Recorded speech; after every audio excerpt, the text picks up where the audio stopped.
Hello friends, welcome to শুক্লার পাঁচমিশালি। আমার এই রান্নাঘরে আপনাদের সকলকে স্বাগত। বন্ধুরা, আজ আমি কাতলা মাছের একটি ইউনিক রেসিপি শেয়ার করব। খুব কম মশলায় আর খুব কম সময়ের মধ্যে কিন্তু এই দুর্দান্ত রেসিপিটা তৈরি করে নেওয়া যায়। আমরা বাঙালিরা কিন্তু মাছ খেতে ভীষণ পছন্দ করি, আর রোজ রোজ একই রকম মাছের ঝোল বা মাছের কালিয়া না করে একটু যদি স্বাদ বদলের জন্য অন্যরকম করে রান্না করা যায় তাহলে কিন্তু বেশ ভালো লাগে খেতে। যে সকল বন্ধুরা রোজ আমার রেসিপিগুলো দেখছেন, আপনাকে অসংখ্য ধন্যবাদ, অনেক ভালোবাসা। আপনারা আমার সঙ্গে থাকবেন, তাহলে চলুন আমি রেসিপিটা শুরু করি। আমি এখানে কাতলা মাছের 4টি পেটি নিয়েছি। এবার নুন আর হলুদ মাখিয়ে নেব। নুন আর হলুদ মাখিয়ে আমি 5 থেকে 6 মিনিট মতো রেখে দেব। আপনারা এই রান্নাটা রুই মাছ দিয়েও কিন্তু করতে পারবেন। ভালো করে নুন হলুদ মাখিয়ে আমি 5 থেকে 6 মিনিটের জন্য রেখে দেব। এদিকে একটা কড়াইতে আমি একটু জল গরম করতে বসিয়েছি। এবার দেখুন, এখানে আমি একটা টমেটো নিয়েছি। টমেটোর উপর দিকটা একটুখানি ফালি করে আমি এই জলের মধ্যে দিয়ে দিলাম। এখানে আমি 2টো মিডিয়াম সাইজের টমেটো নিয়েছি। এবার আমি এই জলের মধ্যে দিয়ে দেবো 6 থেকে 7টা রসুনের কোয়া। রসুনের কোয়াগুলো কিন্তু খুবই ছোট, সেই জন্য আমি এখানে 6 থেকে 7টা ব্যবহার করলাম। আর দিয়ে দিলাম 2টো শুকনো লঙ্কা। 3 থেকে 4 মিনিট ভালো করে আমি সিদ্ধ করে নেব। 3 থেকে 4 মিনিট আমি ভালো করে সিদ্ধ করে নিয়েছি। এবার টমেটো, শুকনো লঙ্কা আর রসুনগুলো কিন্তু সব তুলে নেব। টমেটো, রসুন আর শুকনো লঙ্কা কিন্তু একটু ঠান্ডা হয়ে গেছে। এবার আমি টমেটোর উপর থেকে টমেটো যে উপরে খোসাটা সেটাকে তুলে দেব। টমেটোর খোসা ছাড়িয়ে এবার আমি একটা মিক্সিং জারের মধ্যে টমেটো, রসুন আর শুকনো লঙ্কা দিয়ে দিলাম। দিয়ে একটা সুন্দর মিহি কিন্তু পেস্ট তৈরি করে নেব। দেখুন, এখানে কিন্তু পেস্ট আমার তৈরি হয়ে গেছে। এবার কড়াই বসিয়ে দিয়েছি। কড়াইতে আমি 3 টেবিল চামচ মতো সরষের তেল দিয়ে দিয়েছি। তেলটা ভালো করে গরম হয়ে গেলে এবার আমি মাছগুলো ভেজে নেব। মাছগুলো একটু লাল লাল করে ভেজে নিতে হবে। বন্ধুরা, রেসিপিটা দেখে আপনাদের যদি ভালো লেগে থাকে অবশ্যই কিন্তু লাইক, কমেন্ট করবেন, শেয়ার করবেন আর চ্যানেলটি সাবস্ক্রাইব করে আমার পাশে থাকবেন। পাশে থাকা বেল বাটনটা অবশ্যই ক্লিক করবেন, সঙ্গে অল বাটনটাও ক্লিক করে দেবেন। তাহলে যখন নতুন কোনো রেসিপি আমি আপলোড করব সবার আগে আপনার কাছে নোটিফিকেশান পৌঁছে যাবে। দেখুন, মাছগুলো কিন্তু আমার লাল করে ভাজা হয়ে গেছে।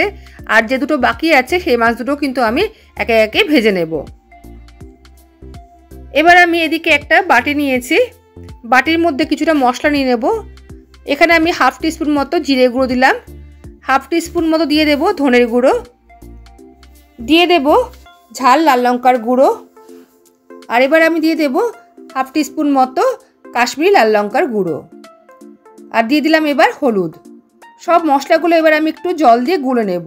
এইভাবে মশলা আগে থেকে বানিয়ে নিলে কিন্তু বাটা মশলার মতো স্বাদ আসে। খুব ভালো করে গুলে নিয়ে একটা মশলার পেস্ট বানিয়ে নেব। এদিকে আমার মাছগুলো কিন্তু সব ভাজা হয়ে গেছে।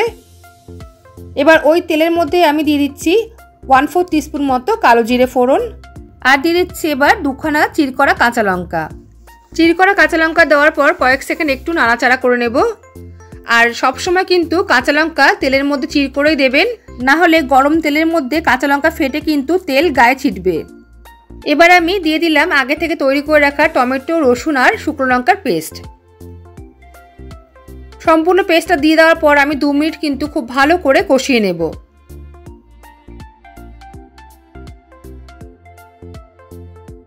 দু মিনিট মতো ভালো করে কষিয়ে নেওয়ার পর আমি মিক্সিং জারটা ধুয়ে সামান্য একটু জল দিয়ে দিলাম।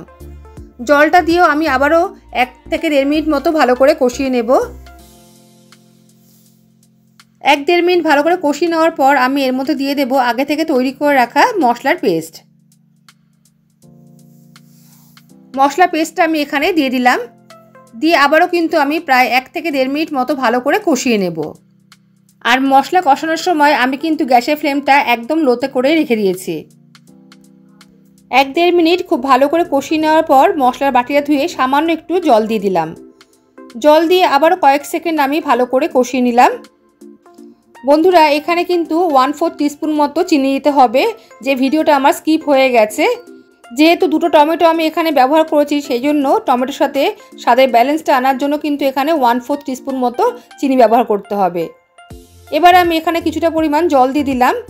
আর এই মাছের ঝোলটা কিন্তু খুব পাতলাও হয় না বা একদম ঘন হয় না, তো সেই বুঝে কিন্তু জলটা দিতে হবে। ঝোলটা ফুটে গেলে আমি মাছগুলো সব ঝোলের মধ্যে দিয়ে দিলাম। ঝোলের মধ্যে দিয়ে আমি এবার দিয়ে দেবো এখানে স্বাদ মতো নুন। বন্ধুরা আপনারা একবার হলেও মাছের এই রেসিপিটা বাড়িতে ট্রাই করে দেখবেন, আশা করি আপনাদের ভালো লাগবে। নুন দিয়ে একটু নাড়ি চাড়িয়ে এবার আমি 5 থেকে 7 মিনিটের জন্য ঢাকা দিয়ে রান্নাটা করব। আর গ্যাসের ফ্লেমটা আমি কিন্তু এই সময় লো টু মিডিয়ামে রেখে দিয়েছিলাম। 5-7 মিনিট পর ঢাকাটা আমি খুলেছি, দেখুন রান্নাটা কিন্তু আমার প্রায় হয়ে গেছে। এবার আমি উপর থেকে দিয়ে দিলাম কিছুটা ধনেপাতা। ধনেপাতা দিয়ে আরও কয়েক সেকেন্ড আমি একটু নাড়াচাড়া করে দিলাম। ঝোলটা কিন্তু এর থেকে বেশি আর ঘন করব না, কারণ ঠান্ডা হয়ে গেলে আর একটু ঘন হয়ে যাবে। এবার আমি গ্যাস বন্ধ করে নামিয়ে দেব। রান্নাটা আমার হয়ে গেছে।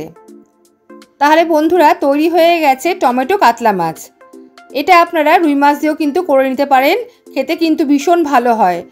রোজ একঘেয়েমি মাছের ঝোল রান্না না করে এইভাবে রান্না করে দেখুন, আশা করি আপনাদের ভালো লাগবে। তাহলে বন্ধুরা আজকের এই রেসিপি আপনাদের কেমন লাগলো অবশ্যই কিন্তু লাইক কমেন্ট করে জানাবেন। আজ তাহলে এই পর্যন্তই, আসবো আবার অন্য কোনো রেসিপি নিয়ে। সবাই ভালো থাকবেন, সুস্থ থাকবেন। সবাইকে আজকের মতো টাটা।